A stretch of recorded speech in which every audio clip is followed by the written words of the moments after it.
As to SB 521 and 522, as requested by Senator Carter, I'm going to defer those to.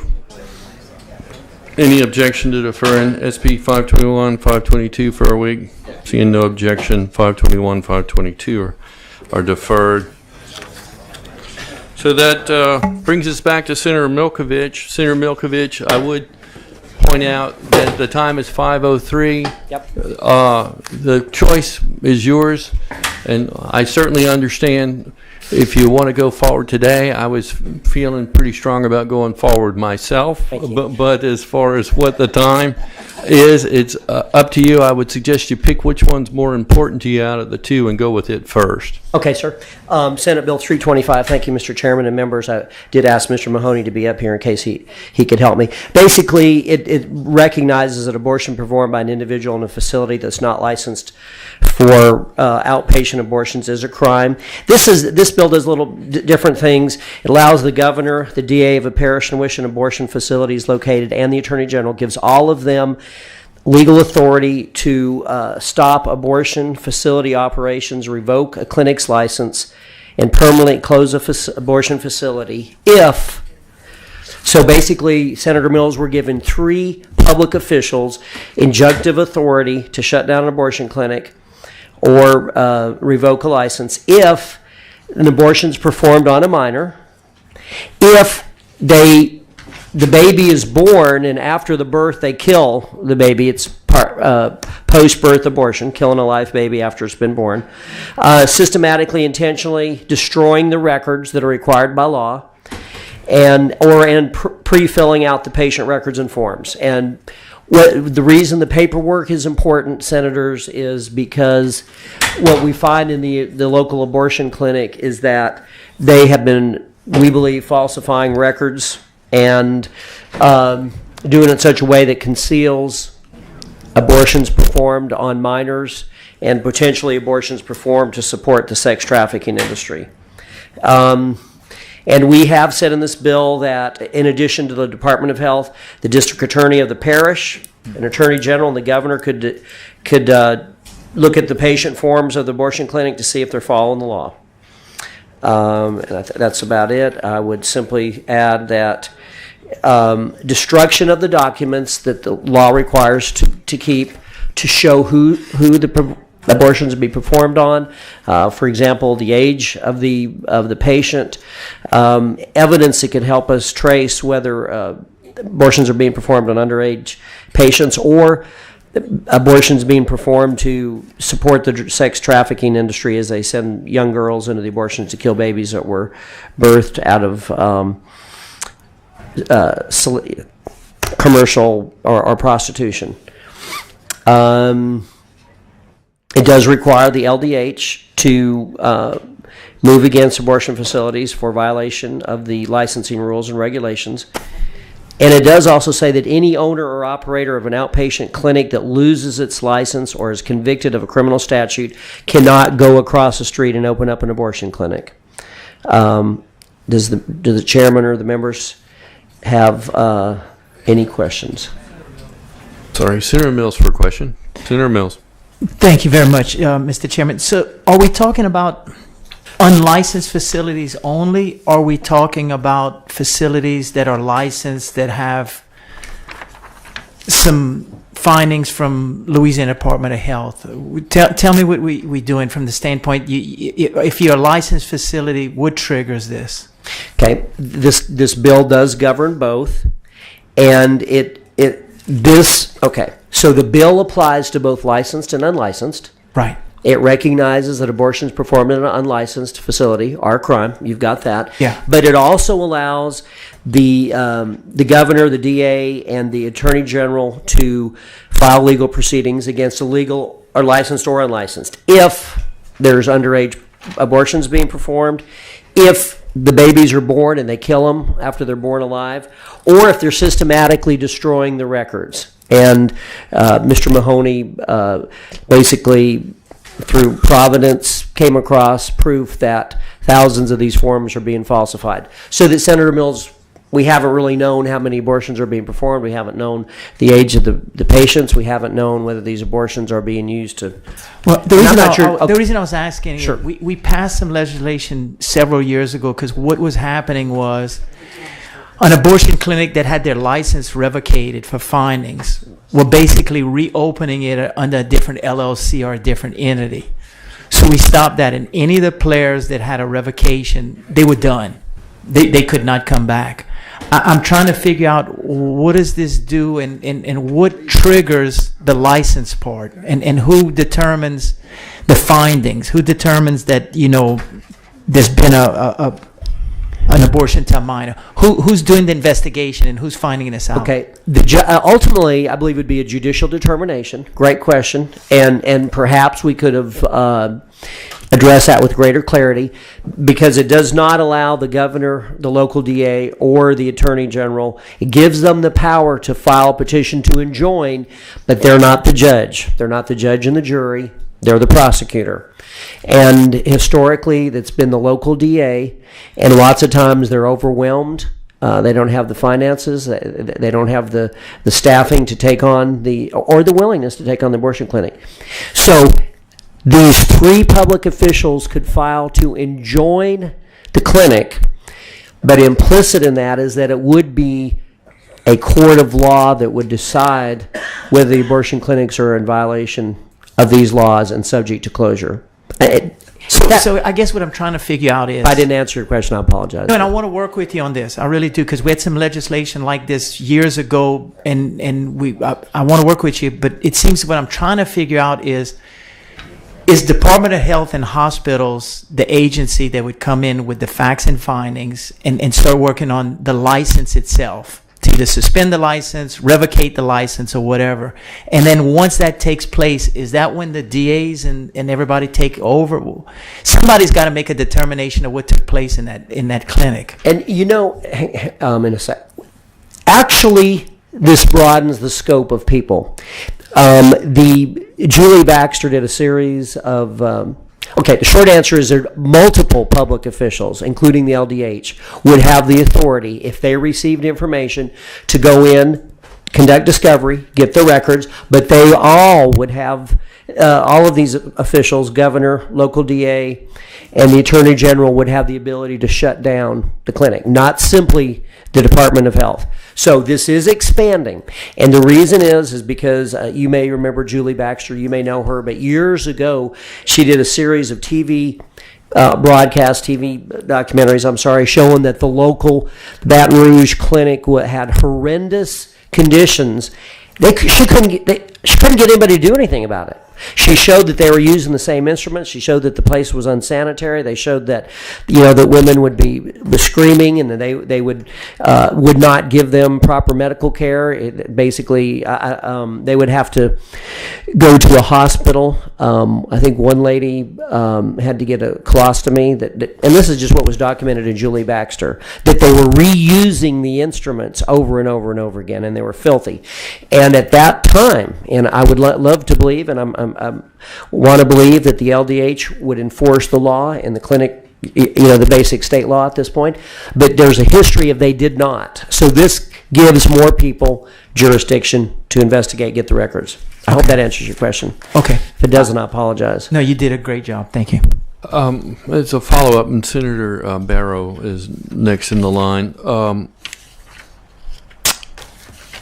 If I understood Senator Mills' questions properly, that 32.9 kind of stands on its own as far as the language that you're putting in there, and then 1061.30 is over in Title 40. So I guess he's making a distinction between the criminal code and the health code as far as what's going on, and I don't know that that was a question as far as whether or not they're germane to be coupled together like that or not. All right. So, and if I didn't answer your question completely, I apologize. No, this is good. Okay. So, and I'll acknowledge this is. Okay. So I'm just pointing out that if I understood him right, Title 14 normally stands on its own, and Title 40 stands on its own, and it's two different bills that I think you're setting yourself up for some issues as it relates to germane. But I don't have any particular issues with your amendment to 1432.9, but I do have some questions on the second page, and I'm going to bring them to you after Senator Barrow because she was in the queue before I am. Senator Barrow. Thank you, Mr. Chairman. Thank you, Mr. Chairman. So I just want to ask, because we have been receiving a lot of, I guess, letters of support, or if that what this is. We've gotten letters from Charles Bustani, Jeff Landry. I mean, and these are all kind of fairly old. I'm just trying to figure out how they coincide with your legislation, or their purpose there, because most of this is pretty dated. Okay. Okay. Would you allow Mr. Mahoney? Sure. And I don't want to duck your question, but he may. Okay. I had given you that information. Basically, this covers 20 years. And I love what he said about information and transparency. I'm sorry. I'm going to interrupt you just for a second because I think we're getting ready to go down a road that may be an issue. Not against what you're trying to say, but procedurally we may have a question. Senator Mills? Yes, I don't want to kill you, Bill, but for germaneness, I can see some confusion with Title 40 with LDH and Title 14. So I guess I'd ask the chair for germaneness. Okay, so there is, I can see that there is some difference in the subject matter of the information on page 1. Okay, and page 2 and 3. So I think that's a true observation, Senator Mills. Yeah, so I'm just looking to the staff for a little bit of help on that. I know you all aren't the parliamentarians, but on the floor, I would see this being a question on germane, which we can also do here. It's free to be done anywhere. So this is the Criminal Law Committee, and I'm going to make the finding that the 40-1061.30, the Title 40 language, isn't germane to your bill, that it's got a dual object and that it either has to be one or the other. I'm assuming, and I shouldn't assume on your bill, but we're in the Criminal Law Committee. If you want to go forward with the 1432.9 part and amend the rest off, we can hear the Title 42. I just don't.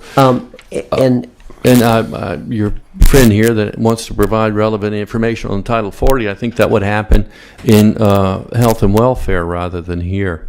So I'm going to make the ruling that page 2 and 3 is not germane to our subject matter, that it's a dual object, but that the Title 14:32 part is you can go forward with. If I could make a suggestion, Sure. And I understand that you're the chairman. I don't know if the chairman and if the members would be willing to move to amend to delete page 1 to amend and refer to another committee, or I don't know if you can. I think the substance of it is the regulation of the abortion clinics rather than the criminal. We can do that if you want. So that's your preference. So Yes. We're going to strike the language in the Title 14, which is what I was trying to make sure. So we're striking the Title 14 language on page 1, lines 9 through 16, and then we're going to send it back to the floor to be recommitted to health. Okay, thank you so much. Senator Mills can get more. Yeah, he's good. Thank you so much. Hold on, let I'm me sorry? just make sure that staff is. All right, I think that's the proper procedure, because if we report it unfavorably, that's not right. If we report it without action, that's not right. So we. Right. Yeah, all right. So let me state this so that we're all on the same page. As to Senate Bill 325, we're striking the language on page 1 from part 9 to line 9 to line 17. Therefore, the bill is now going to be a health bill that it's going to be reported favorably to the committee, to the floor, but with the understanding it's recommitted to health.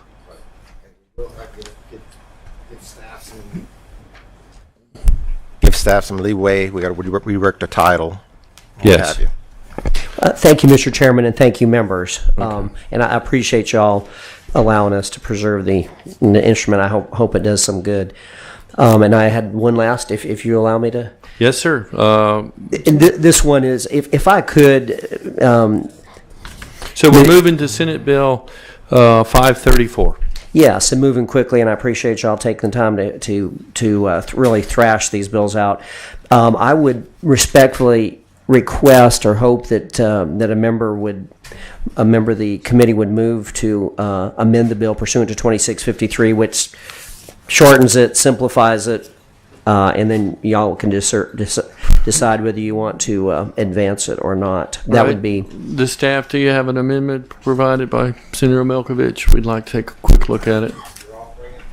I want to look at it before I offer it. Could you put those in reverse? Can you reverse the order of those? Do you have more than one? No, I was. Oh, that was a joke. Okay. I was. Yeah. Go. All right. Senator Milkovich is Do you all usually have- short on humor. Thank you.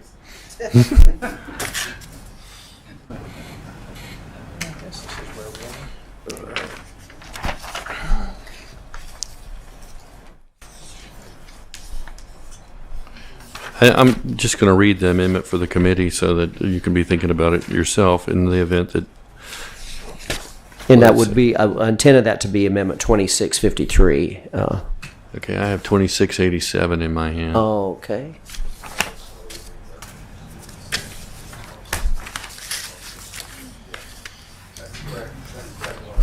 All right. Yes, 2653. Okay. Thank you, Mr. Prather. 534. Okay, 2687. All right, so Amendment 534 to, I'm sorry, Amendment 2687 to 534 would delete page 1, lines 3 through 5. On page 1, so substantively, the 30.1 language remains. Is that correct? 1430.1 lines 12 through 15 remain in the amendment? Or does it come out? If I'm not mistaken, Mr. Chairman, I think 2687 basically replaces the whole bill. It just boils the concept down. Okay, so the 1430.1 portion is deleted or not? Okay, all right. So I'll offer the amendment. Amendment 2687. The author would like the amendment offered to put it in the posture that he would like to present the bill. Sure. And Is there any objection? Yes, please hand out the amendment.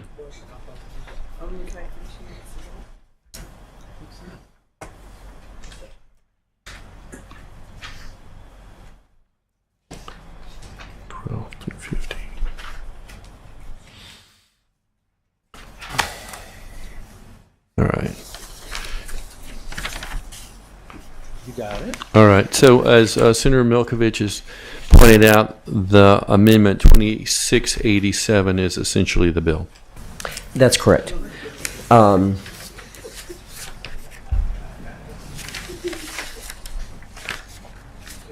So go ahead.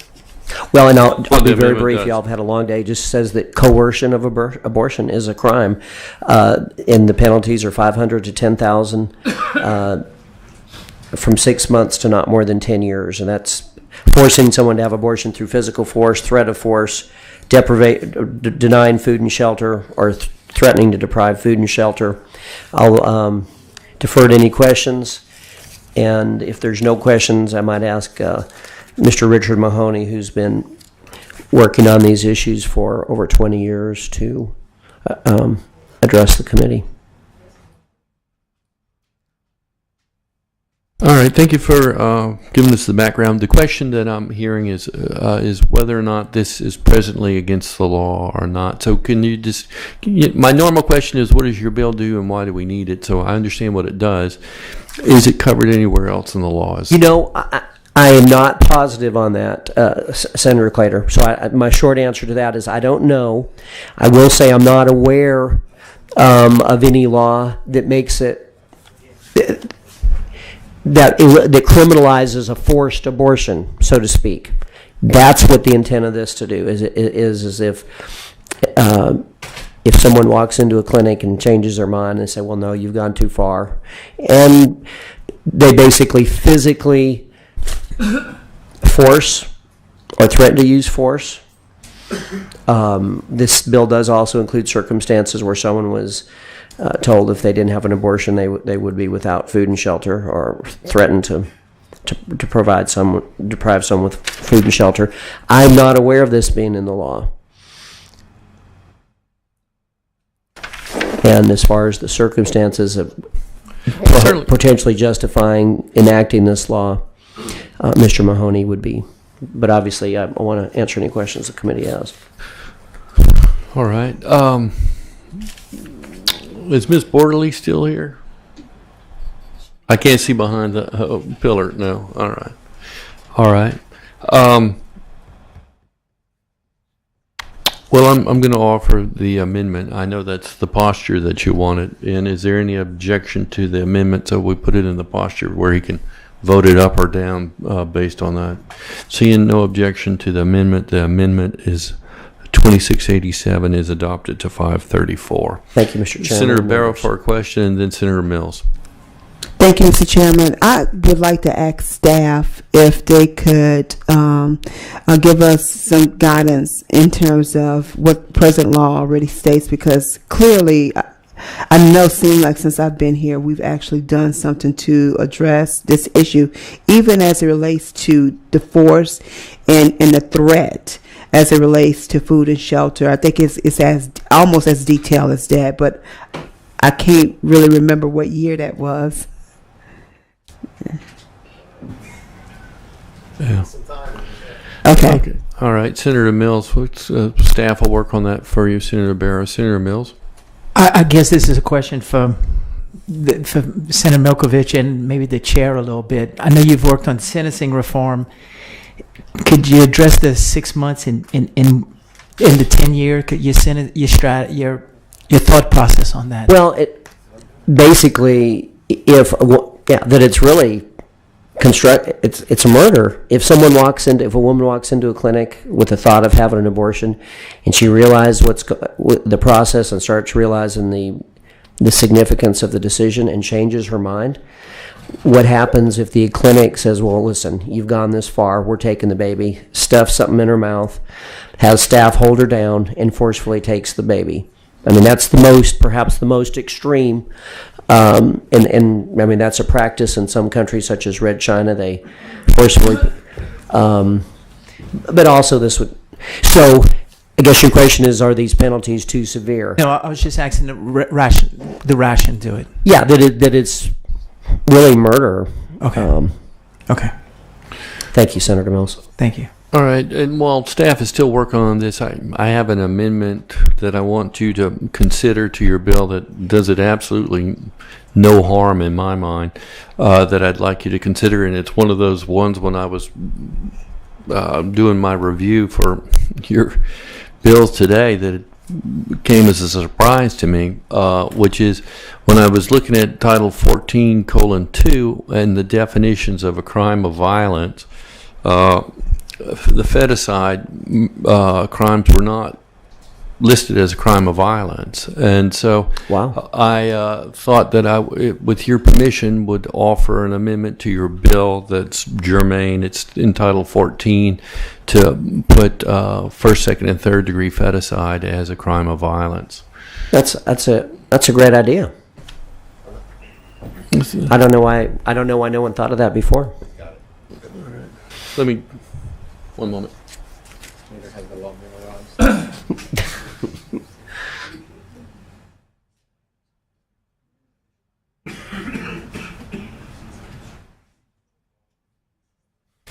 All right.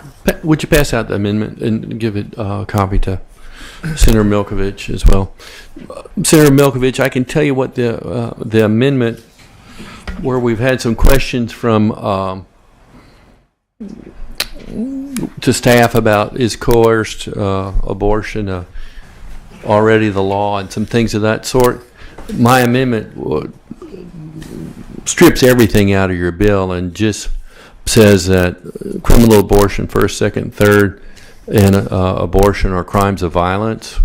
So it's an entirely different bill, so to speak, but it would give you an opportunity to look at whether or not that's not covered elsewhere. You don't have to accept the amendment. You could put it on the floor or something else, but it just occurred to me as we were working through this that you would be a good author to move this into the crime of violence. I definitely think that these crimes should be considered crimes of violence. I've never thought of that before. I don't know of anybody else, but I think this is a great step forward. I don't want to put it. I can tell you the amendment. Are you taking out the coercion it's stuff? taking out coercion just because I was confused on whether, like other members, on whether it was someplace else. But I knew you're such a strong advocate in this. I didn't want to completely kill your bill. You know, if we did this, I would want to be honest with you and tell you that I would still want to consider and probably would be inclined to consider between here and the floor putting something that says, you know, that a coerced abortion is and I think that I don't think anybody would object to that with you taking the time to get the proper information. That's your right to do that on the floor. Make sure that it's not redundant. Is that what you're getting at? Yes, sir. And which I have not done. I admit to the committee. I apologize for that shortcoming on my part. The one, yeah, I love calling these crimes of violence because they are. The one thought, and of course, this would be up to the committee first if they want to report it favorably. The other thing is that on the floor, I think it still might be helpful to specifically delineate a coerced abortion. Yes, sir.